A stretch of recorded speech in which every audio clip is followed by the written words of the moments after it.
Hello दोस्तों, मैं आपकी दोस्त प्रतिभा और मैं लेकर आ गई हूँ एक बहुत ही खूबसूरत और दिल को छू जाने वाली कहानी। कहानी छोटी है लेकिन दिल को छू जाएगी क्योंकि इस कहानी में गहराई बहुत है। यह कहानी रिया और एक गुड़िया के ऊपर लिखी है जो एक छोटी बच्ची के ऊपर है। एक दिन की बात है, रिया सुबह पार्क में टहलते हुए जा रही थी। तभी उसे पार्क में एक रोती हुई बच्ची मिली। रिया ने उससे रोने का कारण पूछा तो लड़की ने बताया कि वह जिस गुड़िया के साथ खेलती थी वह इसी पार्क में कहीं खो गई है। रिया ने उस बच्ची को उस गुड़िया को ढूंढने का आश्वासन दिया और उस बच्ची को चुप करवाया। रिया ने गुड़िया ढूंढने के लिए समय मांगा और फिर दूसरे दिन गुड़िया लाने का वादा करके वह वहाँ से चली गई। पर गुड़िया ना तो रिया को मिली और ना उस बच्ची को।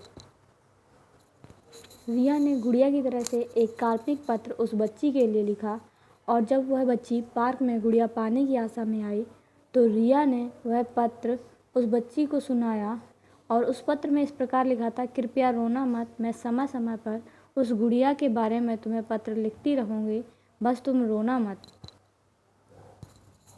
अब रिया रोज़ खोई हुई गुड़िया की तरफ से काल्पनिक पत्र लिखने लगी और रोज़ ही उस बच्ची को पढ़कर सुनाती जो कि यात्रा का काल्पनिक वर्णन हुआ करता था। रिया ने इस काल्पनिक लेकिन रोचक वर्णन ने उस बच्ची को रोने नहीं दिया। रिया ने इस काल्पनिक लेकिन रोचक वर्णन से उस बच्ची को रोने नहीं दिया। वह खुशी खुशी अपनी गुड़िया की घुमक्कड़ी के किस्से सुनने लगी और खुश रहने लगी। एक दिन जब काफ़ी कहानियाँ हो गईं तो रिया ने एक दूसरी गुड़िया उस बच्ची को लाकर दी। जाहिर है वह गुड़िया बदली हुई थी।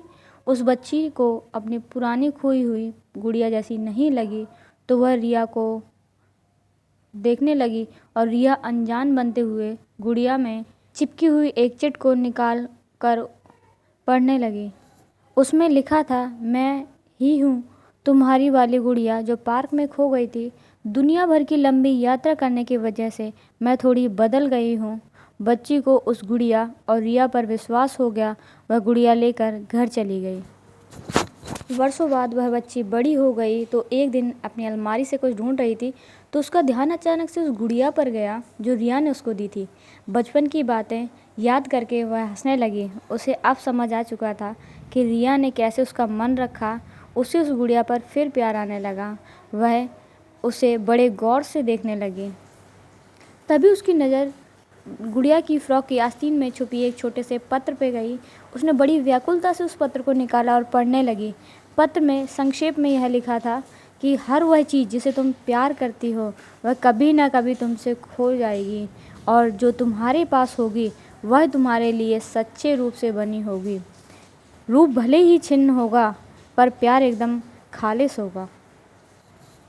आई होप आप लोगों को मेरी ये स्टोरी पसंद आई होगी। अगर पसंद आई है तो वीडियो को लाइक करें, कमेंट करें, शेयर करें और चैनल को सब्सक्राइब करना ना भूलें। मिलते हैं ऐसी इंटरेस्टिंग स्टोरीज़ के लिए। जब तक बाय बाय गाइज़।